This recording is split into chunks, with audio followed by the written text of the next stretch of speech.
আজকে দুধ দিয়ে লাউ শুক্তো রেসিপি একটা শেয়ার করছি। তার জন্য প্রথমেই ভালো করে ধুয়ে লাউ কুচি কুচি কেটে নিয়েছি। এরপর কিছুটা আদা গ্রেট করে রেখেছি, বিউলির ডালের বড়ি আর মটরশুঁটি নিয়ে নিয়েছি। এবারে একটা কড়াই চাপিয়ে সামান্য পরিমাণে তেল আর নুন দিয়ে ডালের বড়িগুলো লাল লাল করে ভেজে নেব।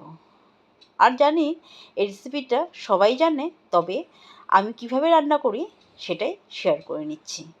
এবার সেই কড়াইতে আরেকটু তেল অ্যাড করে ফোড়নে 5 ফোড়না তেজপাতা দিয়ে হালকা নেড়ে চেড়ে লাউগুলো দিয়ে দিব। সাথে স্বাদ মতো নুন দিয়ে ভালো করে নেড়ে চেড়ে ঢাকা দিয়ে 10 মিনিটের মতো রেখে দিব, যাতে করে লাউটা ভালো করে সেদ্ধ হয়ে যায়। ঢাকা উঠিয়ে গ্রেট করে রাখা আদা, মটরশুঁটি, ডালের বড়ি আর আগে থেকেই আমি পোস্ত আর রাঁধুনি বেটে রেখেছিলাম সেটা দিয়ে 5 মিনিট মতো কষিয়ে নেব।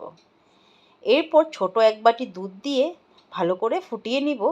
লাউটা যখন থকথকে হয়ে যাবে তখন সামান্য পরিমাণে চিনি আর 1 চামচ ঘি দিয়ে ভালো করে নেড়েচেড়ে গ্যাসটা অফ করে 10 মিনিটের জন্য ঢাকা দিয়ে রাখবো। আর আমার মনে হয় এই শুক্তোটা গরমের দিনের জন্য, গরমের দিনে পেটের জন্য খুব ভালো।